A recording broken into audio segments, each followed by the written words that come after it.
ناس كتير قوي خارجين مع بعض يا جماعة بالاسم، بس هما في الاخر هما مش خارجين مع بعض. والله العظيم لولا ان هو مش من حقي اني انا اصور الناس بدون علمها، انا كنت صورت لكم كمية الترابيزات اللي الناس قاعدين فيها مع بعض بجسمهم بس كل واحد حرفيا ماسك الموبايل باصص فيه وهو كأنه مش مع التاني خالص. يا جماعة والله العظيم العمر قصير، اشبعوا من الناس اللي انتوا في فرصة ان انتوا تقعدوا معاهم وتشوفوهم وخرجتوا مع بعض ولبستوا ونزلتوا وركبتوا مواصلات، مش عشان في الاخر تقعدوا كل واحد لوحده. كانت ايه لازمتها بقى؟ ما كان كل واحد خرج لوحده او ما كنتوش خرجتوا اصلا.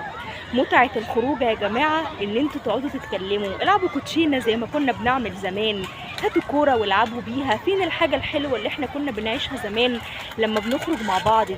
الموبايل مش هيطير والله، هترجعوا تاني البيت وهتقعدوا في اوضتكم وموبايلاتكم هتبقى معاكم ومش هتقولكوا لا ما تمسكونيش يعني. بس الساعة ولا الساعتين اللي انتوا خارجين فيها مع اصحابكم مع قرايبكم مع اهلكم مع جيرانكم، اضحكوا العبوا كلوا هزروا. حتى لو عايزين تمسكوا الموبايل تتفرجوا عليه، اتفرجوا كلكم على حاجة واحدة مع بعض، اتشاركوا فيها عشان تحسوا بجو الأسرة. والله يا جماعة ناس كتيرة قوي محرومة من الأحاسيس دي ونفسها تعيشها، بس هو للأسف مش بيحس بالشيء غير يعني اللي بيفقده.